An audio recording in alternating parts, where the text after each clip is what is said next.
Para mim é uma imensa satisfação estar hoje aqui no William Crookes. Gostaria muito de agradecer o convite aos dirigentes. Meu nome é Magnúcia, mas muitos me conhecem como Mag. E eu vim com essa grande lição da noite de hoje, que Jesus veio nos ensinar como conseguir ter o coração puro. Ele veio nos ensinar várias bem-aventuranças, né, no Sermão do Monte. E hoje eu escolhi essa linda lição, que é bem-aventurados os puros de coração. Nesse momento que nós estamos apresentando, nos estamos passando, melhor dizendo, atualmente, né, da transição planetária, que o nosso planeta está passando de provas e expiações para a regeneração. É um momento que nós estamos vendo muita coisa acontecer, né? Um momento um pouco conturbado, mas que é necessário. Então, Jesus nos convida a termos o coração limpo, o coração puro. O que é que ele veio nos ensinar com essa grande lição?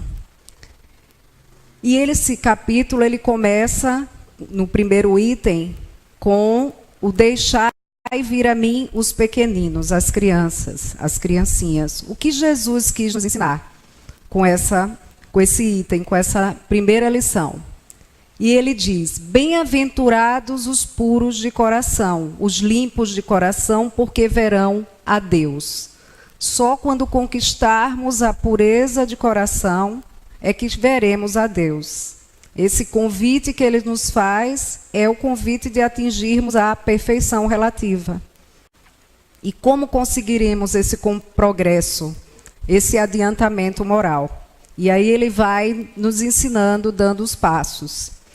E ele diz assim, no item 2, na verdade, Marcos fala essa grande lição de Jesus. Então lhe apresentaram os meninos para que eles os tocasse. Mas os discípulos os retiraram.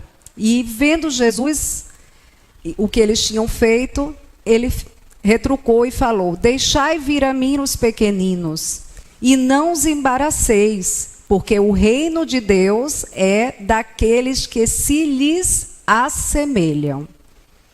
Em verdade eu vos digo, ele continua, todo aquele que não receber o reino de Deus como uma criança, não entrará nele. E abraçando-os e pondo as mãos, ele os abençoou.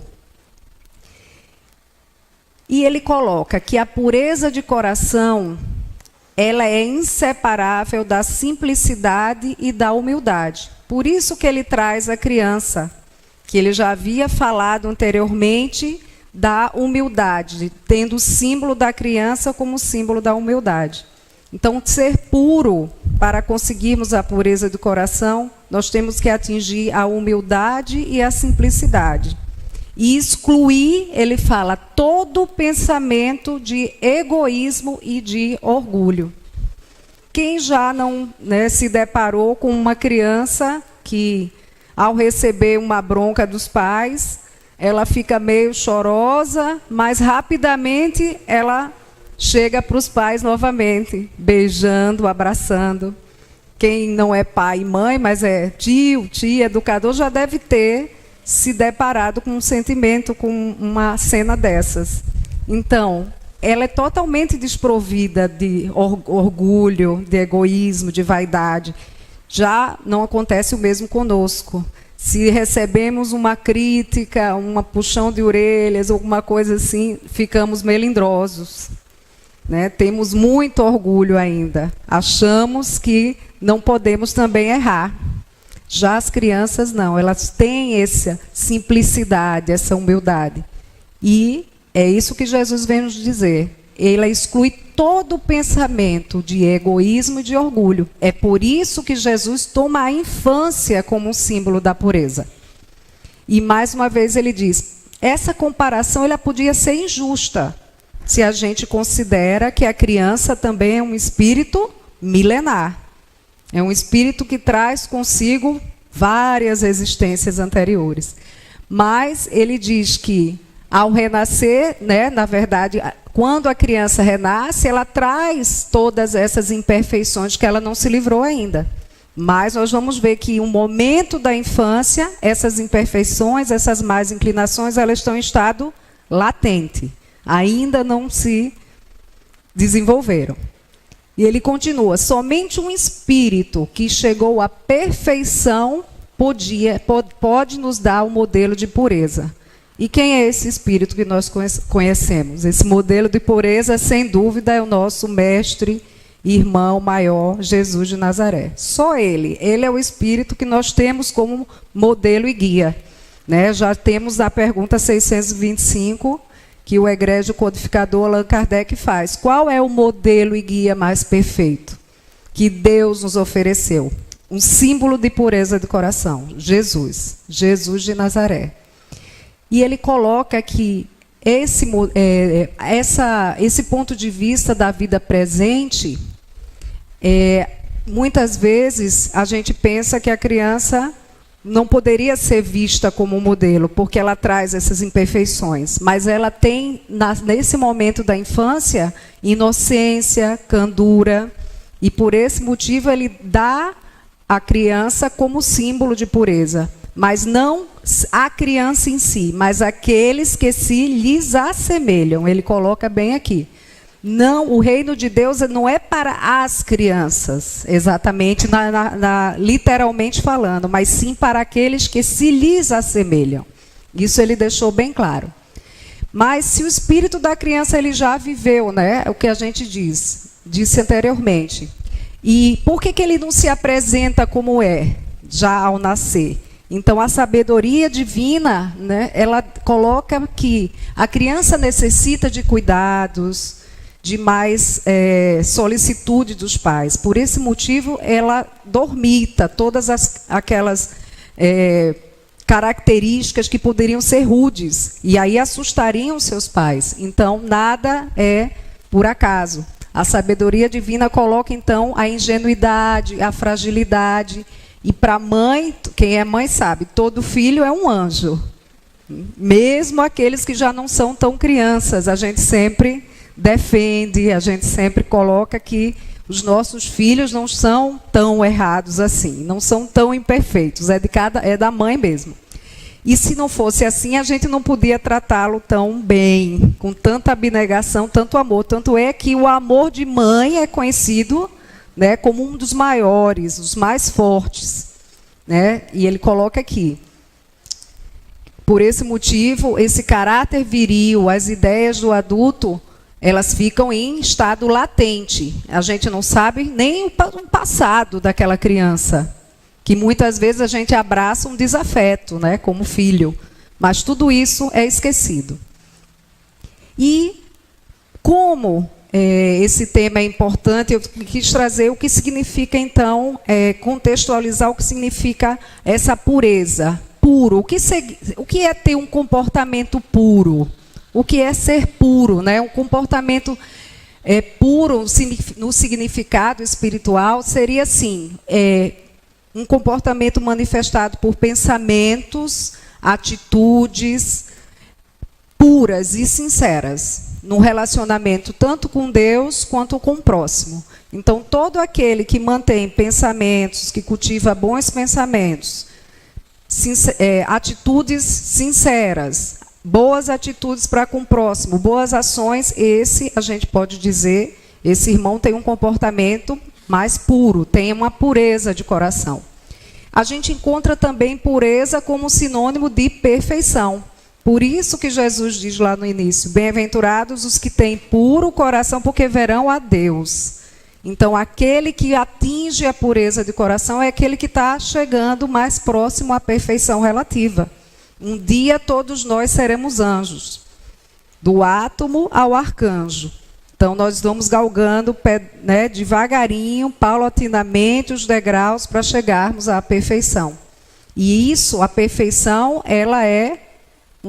a pureza é um sinônimo da perfeição. Aquele que é puro de coração, ele já se despiu das mazelas, das doenças do corpo, da alma. É aquele que já também se extirpou o egoísmo do seu coração. Esse sim é um comportamento puro, é um irmão que é puro de coração. Ele já se desapegou o máximo do quê? Da matéria. Ele está muito mais ligado ao espírito do que à matéria.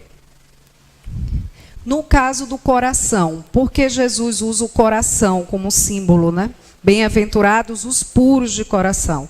O coração, o significado de coração, é que no sentido espiritual ele representa o centro da personalidade humana.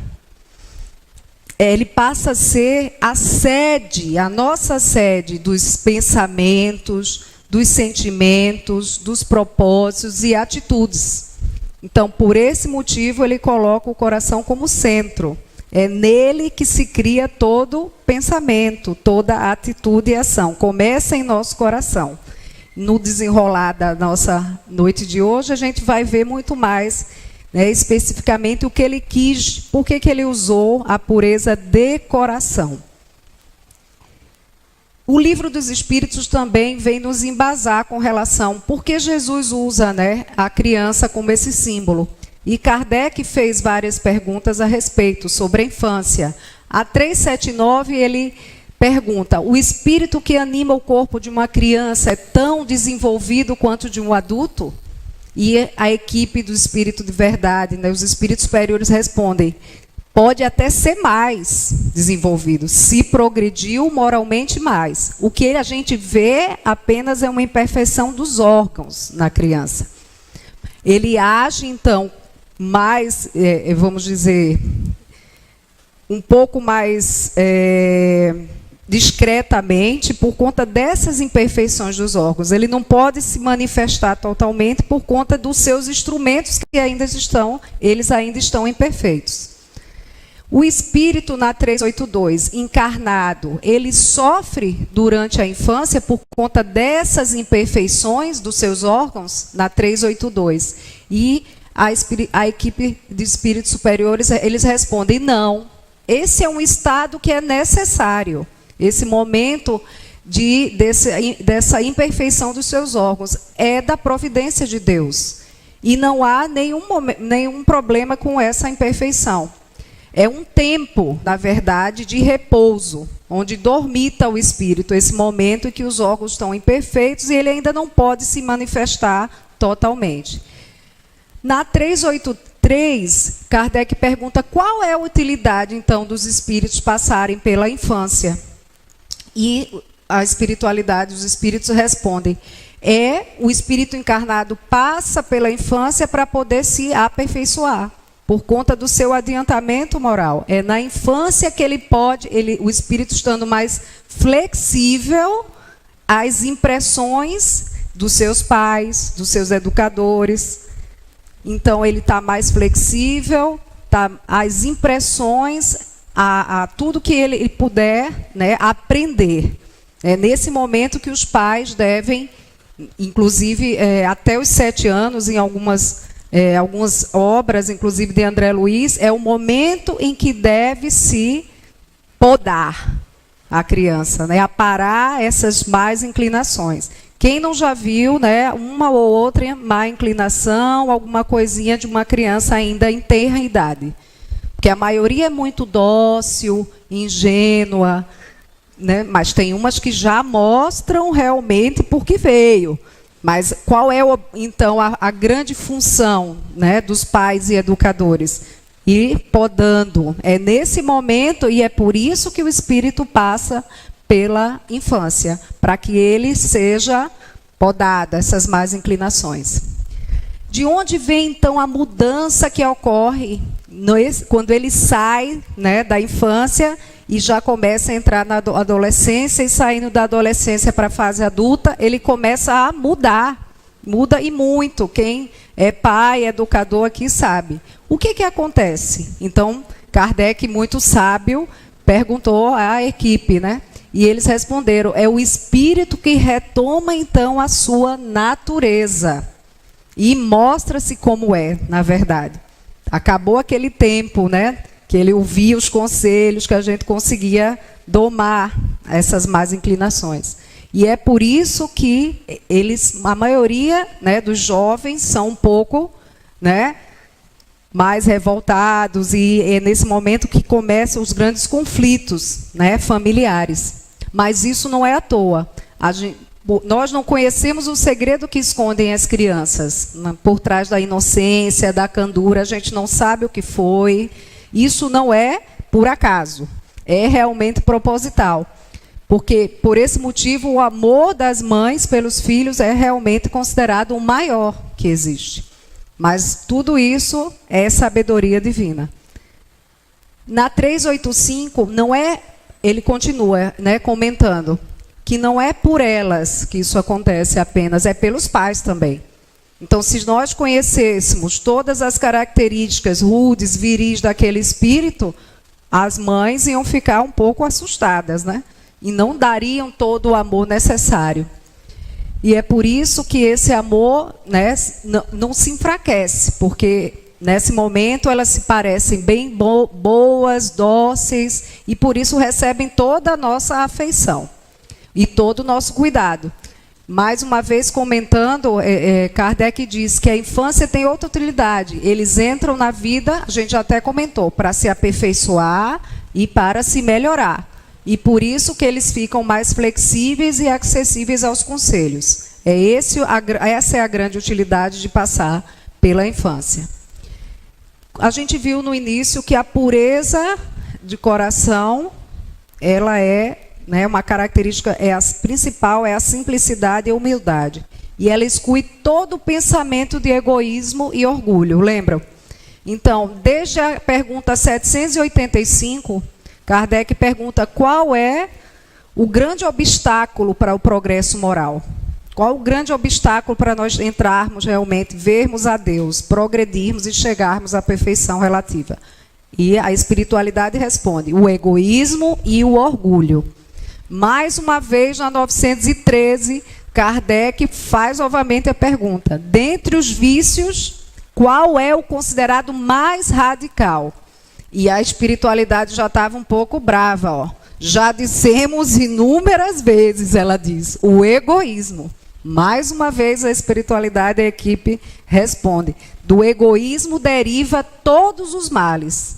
Se nós formos observar todos os vícios, a maioria advém sempre do egoísmo. Dessa satisfação do nosso interesse pessoal. É a grande chaga da humanidade, dizem. Miramês, o espírito Miramês, ele comenta todo o livro dos espíritos. Ele é psicografado pelo médium João Nunes Maia, o livro é Filosofia Espírita. Eu recomendo a todos aqui, tem todas as 1019 perguntas comentadas. E ele diz, o egoísmo é verdadeiramente a chaga mais difícil de ser curada.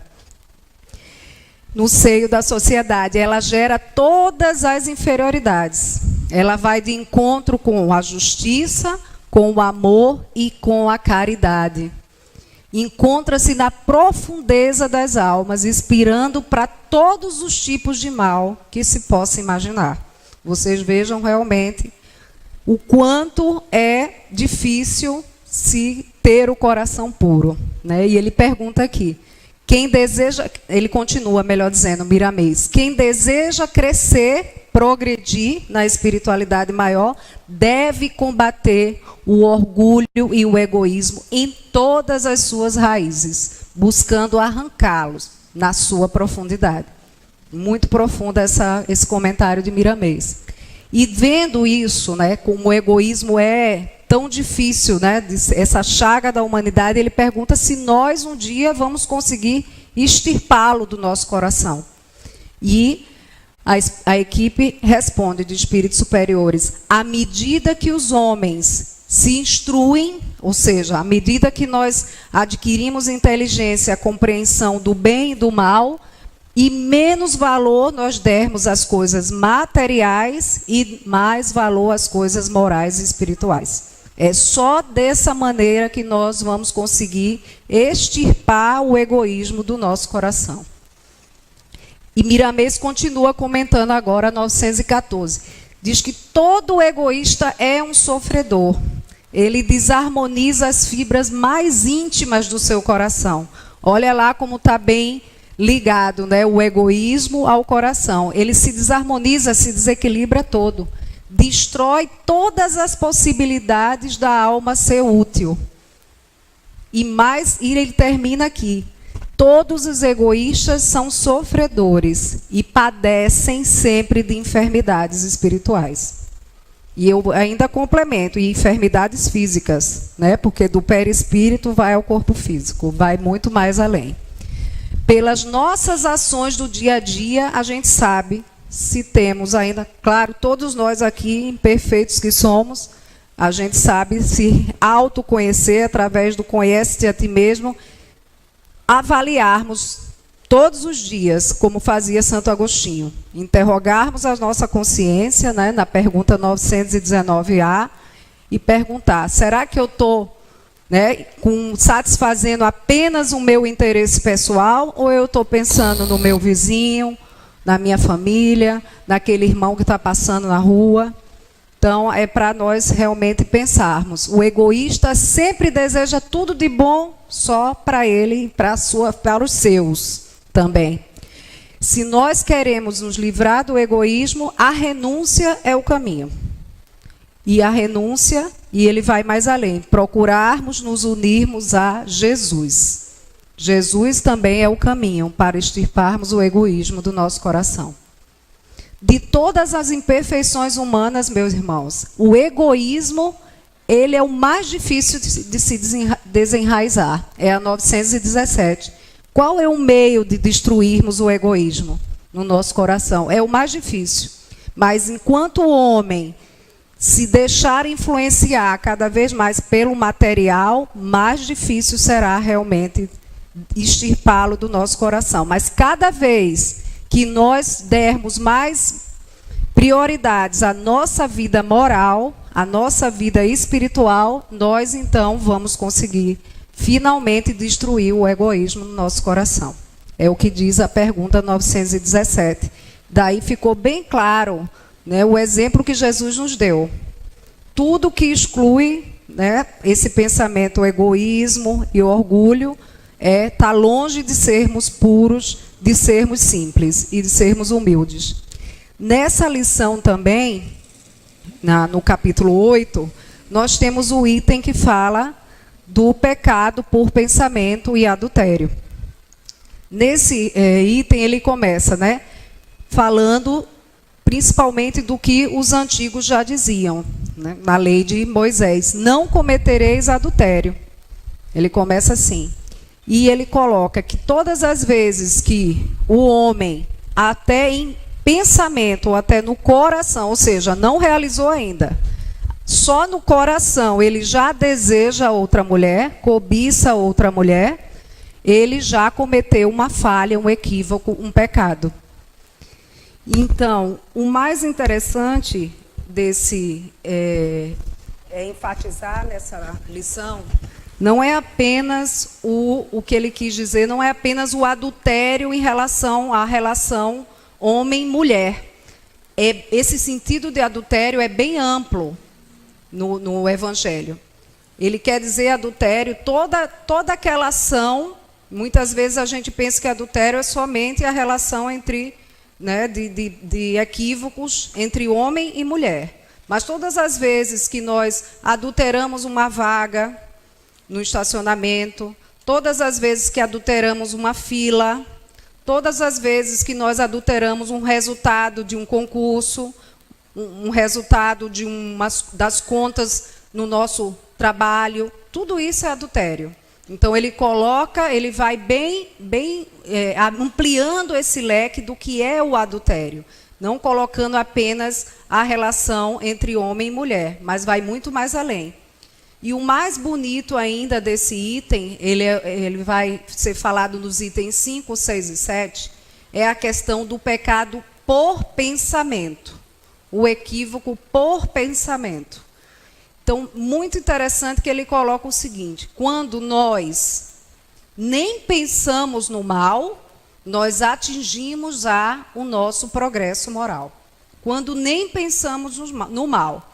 veja que nós ainda estamos bem distantes, como espíritos imperfeitos, nem pensar no mal. Isso é o que nós gostaríamos todos aqui, de já estarmos nesse nível, de nem pensar no mal. Mas aquele que pensa no mal, mas não executa a ação, não tem uma atitude ruim, esse já está em vias de progresso, já está caminhando.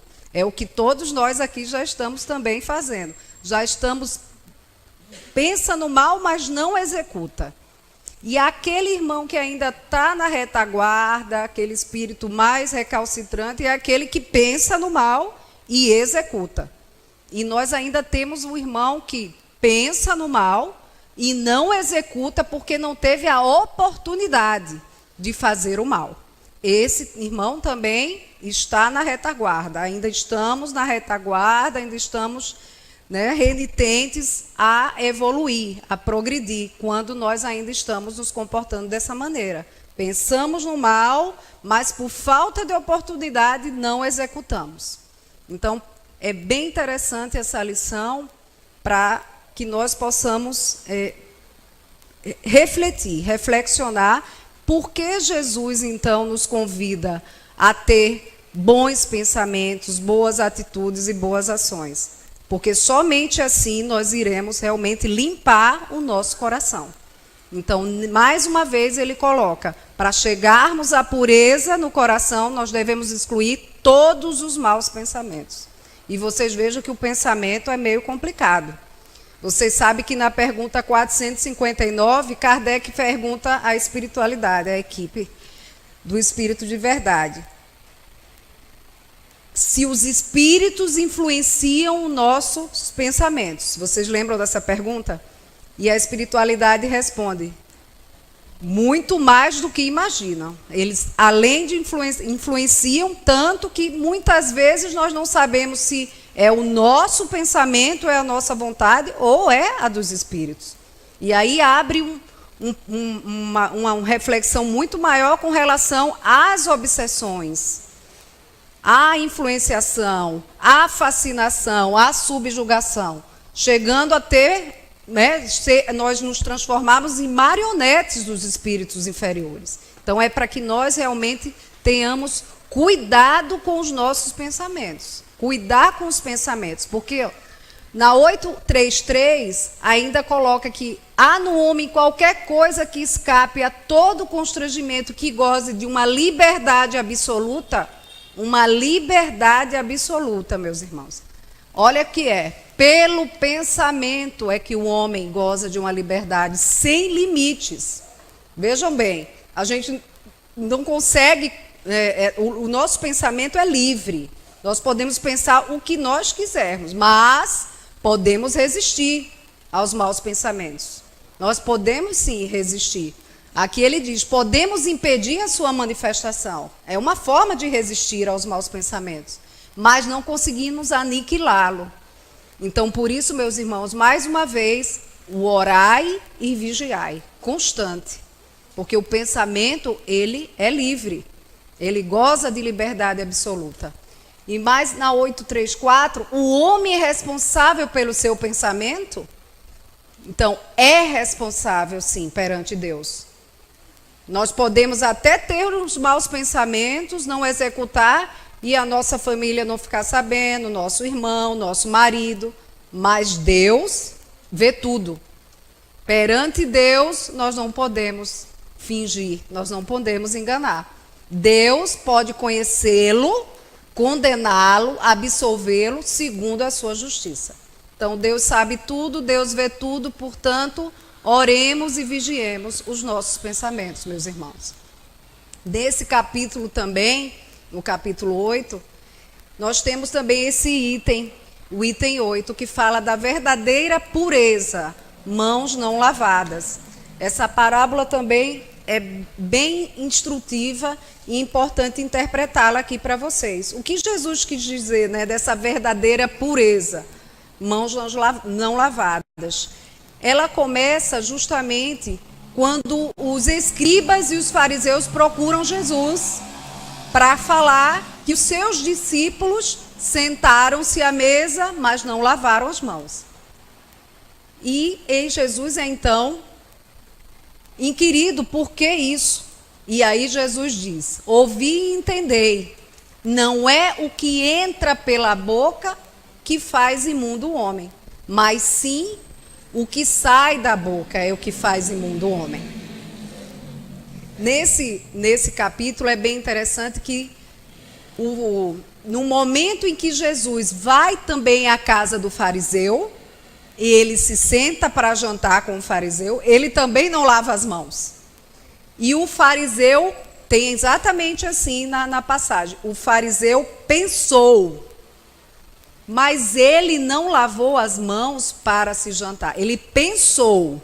E a mediunidade de Jesus, e tem na Bíblia, tem em todos Novo Testamento, a gente vai ler isso aí e vai estar lá, que Jesus, o fariseu pensou e Jesus deu a resposta, sem que o fariseu falasse. Como que Jesus fez isso? Através da mediunidade. Mais uma vez provando, a nossa mediunidade espiritual. E Jesus responde, que não compreendeis que tudo que entra pela boca desce ao ventre e vai até um lugar escuso? Ele diz, mas as coisas que saem da boca, olha só, vêm do coração. E estas são as que fazem o homem imundo. E ele coloca, porque é do coração que saem os maus pensamentos, os homicídios, os adultérios, as fornicações, os furtos, os falsos testemunhos, as blasfêmias. São todas essas coisas, ele completa, que fazem imundo o homem. O comer, porém, com as mãos por lavar, isso não faz imundo o homem. Grande lição que Jesus deu, para os escribas e fariseus. E para todos nós aqui. Agora a gente consegue entender por que bem-aventurados os puros de coração. É no coração que estão todas as nossas atitudes, ações e pensamentos. Tudo brota daqui. Aonde está o teu tesouro, aí está o teu coração. E qual é o tesouro que nós temos em nosso coração? Vamos refletir.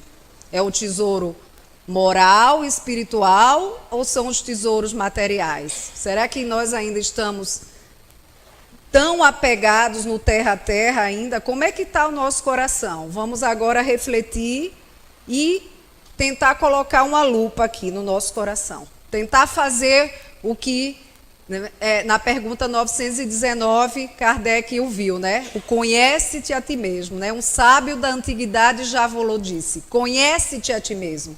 Então, vamos fazer essa viagem para dentro. E nós vamos, então, imaginar se o nosso coração está puro, se nós já vamos ter, lograr o êxito de ver a Deus, de progredir, de ir para um mundo melhor, um mundo de regeneração. Vamos pensar aqui, todos nós. Qual é o caminho, então, para nós seguirmos, para nos tornarmos puros, limpos de coração? O caminho é ele. Pergunta 625, resposta V de Jesus. Seguir a lei do amor, a lei que ele veio nos ensinar. Nos ensinar e nos ensinou com seus exemplos. E será que nós estamos praticando a lei de amor?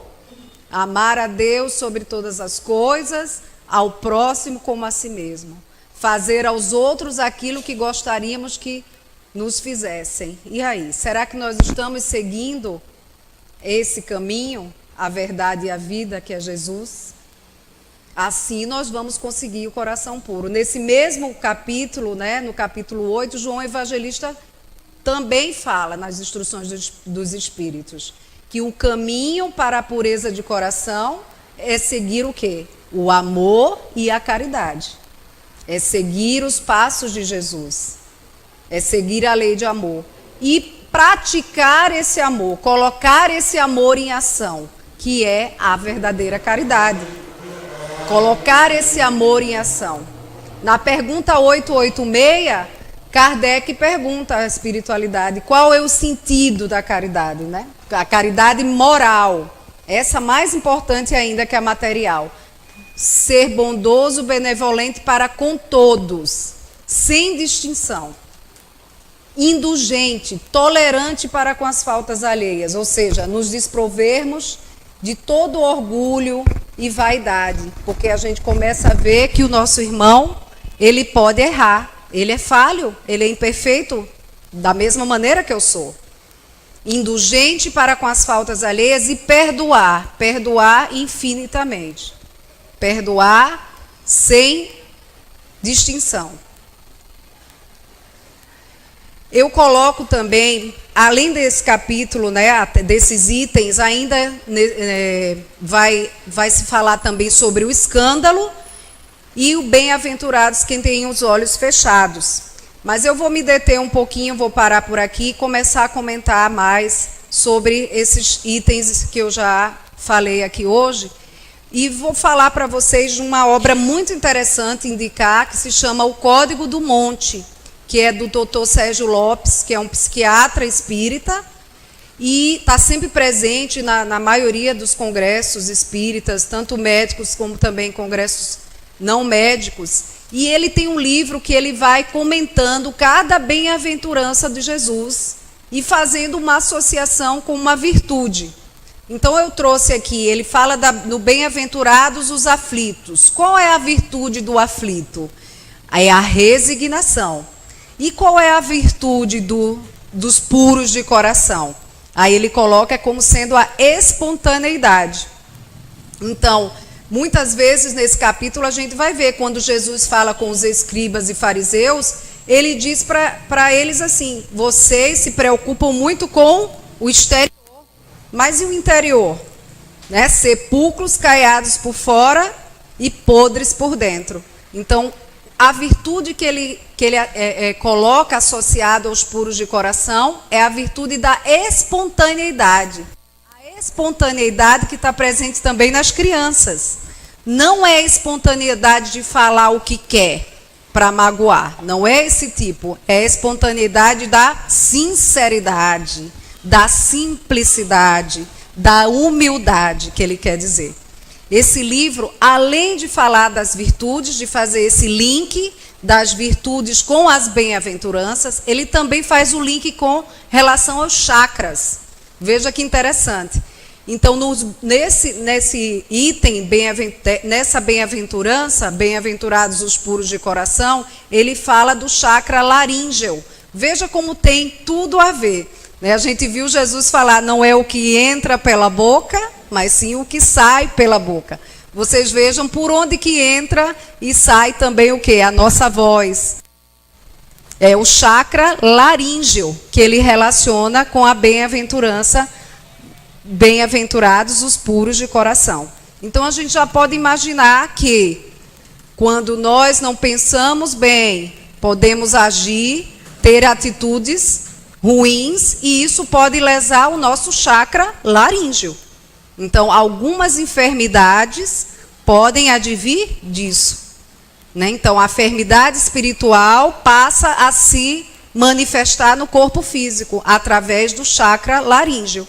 Então, são muitas enfermidades que passam nesse trato, né, que eu posso colocar como não apenas da fonação, mas também da respiração também pode estar comprometida. Então, é bem interessante esse livro, só para vocês terem um entendimento que cada bem-aventurança ele associou a uma virtude que também associou a um chakra. Por que isso é tão importante, meus irmãos? Porque se nós cultuamos maus pensamentos, ressentimento, rancor, sentimento de ódio, vingança no nosso coração, o que vai acontecer? Nós vamos ficar doentes. Vocês viram, o egoísta, ele desarmoniza as fibras íntimas do coração, ele se torna enfermo espiritual e também um enfermo do corpo físico. Então, é muito importante a nossa preocupação de manter o nosso coração limpo para também não adoecer. Não apenas para chegar, claro, um dia chegaremos a ser perfeitos, a perfeição relativa, mas também para cuidarmos bem do nosso corpo físico, esse instrumento que nós recebemos de Deus. Então eu trouxe alguns autores que falam muito bem disso aí, dessa preocupação que a gente deve ter em não adoecer. E que esses maus pensamentos, esses maus sentimentos, acabam fazendo a gente adoecer. O Dr. Bernie Siegel, ele tem esse livro que chama Amor, Medicina e Milagres. Ele conta várias histórias que o poder do pensamento e da transformação íntima, moral, pode causar, pode debelar doenças. Então, ele conta uma história, eu vou contar rapidamente. Nossa, já? Passou rápido. Ele conta uma história ele é cancerologista, de uma pessoa que chegou no consultório em estado já terminal e pediu para ele testar uma droga que estava ainda sem validação, não tinha sido ainda testada eficazmente pelo FDA e tudo mais. E o que é que aconteceu? Ele não queria fazer, mas o rapaz insistiu, o senhor insistiu, disse, mas eu vou morrer mesmo, vamos testar.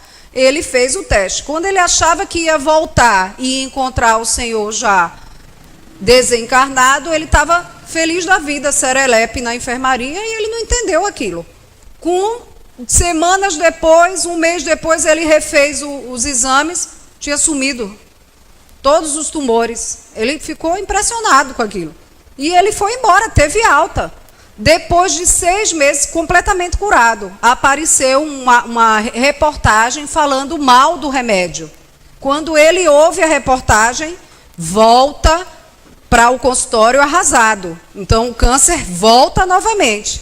E aí o Dr. Siegel, notando que realmente era a força do pensamento, da modificação, da transformação, disse que tinha sido um problema numa embalagem e fez um placebo. Aplicou água destilada e ele voltou bonzinho novamente. Até que aí o Dr. Siegel falava, mas não saiu numa revista de renome científica, isso aí é uma bobagem, é uma mentira. Convenceu. Só que depois de um ano realmente saiu numa revista científica falando mal do remédio, condenando, né? E aí ele realmente não resistiu mais, porque o Dr. Siegel não tinha mais o que inventar para ele, ele realmente se entregou à doença. Mas só para ilustrar para vocês a importância do pensamento positivo, de cultuar boas ações, bons pensamentos, boas atitudes. É bem interessante, ele coloca que nós temos que gostar de nós mesmos. Se nós gostamos de nós mesmos, nós vamos ser mais saudáveis. Ele fala da importância de ser feliz, de sorrir. Vocês imaginam, os neurocientistas falam que as crianças, por isso que Jesus toma as crianças, mais uma vez, como símbolo de pureza. As crianças sorriem mais de 400 vezes por dia, enquanto os adultos, 13 a 15 vezes. Então, a gente sorri muito pouco. Divaldo é que gosta de sorrir muito. E ele sorri para as pessoas e as pessoas ficam bravas, perguntando por que ele está olhando. Ele conta várias histórias, né? Mas ele realmente é uma pessoa que vive sorrindo. Por isso que está tão bem. Então, vamos sorrir mais. E ele fala uma coisa importante, as emoções passivas, desgosto, ressentimento, raiva, cólera reprimida, né? Isso tudo faz com que sejam secretados hormônios que invalidam o nosso sistema imunológico. Por isso que a gente adoece. Se ficar triste, cabisbaixo, com raiva de todo mundo, do mundo e de todos, vai fazer a gente adoecer. O coração vai ficar cheio de impurezas. Vamos lembrar disso. Ser como crianças, ele diz, não é infantilidade. Jesus nos diz que devemos assemelhar as crianças, não a infantilidade, a birra da criança. A gente tem que ser inocente como a criança, ingênuo como a criança, no bom sentido, e espontaneamente, sempre lembrando da espontaneidade. Os milagres vêm de dentro. Então, se vem de dentro de nós, a gente tem que se aceitar como nós somos, imperfeitos, que temos que muito melhorar ainda, e extirpar o orgulho e o egoísmo e a vaidade. Porque o egoísta, o orgulhoso, ele nunca está errado, ele sempre está certo. Então, a gente precisa refletir sobre isso. Não existem doenças incuráveis, mas sim pessoas incuráveis. Isso é muito importante. Não existe como não curar as nossas doenças. Mas se a gente tem a vontade, lembram, vós sois deuses. É a próxima. Podeis fazer tudo o que eu faço e muito mais.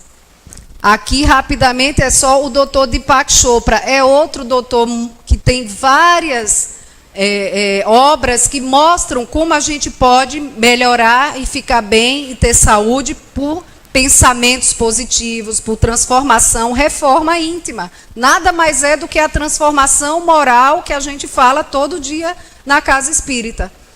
Então, criar saúde, nós estamos responsáveis por uma rede de inteligência que determina que nós sejamos saudáveis, bem integrados. E aí nós vamos curar doenças, a maioria das doenças, cardíacas, câncer. Tem uma história muito interessante do Dr. Deepak Chopra.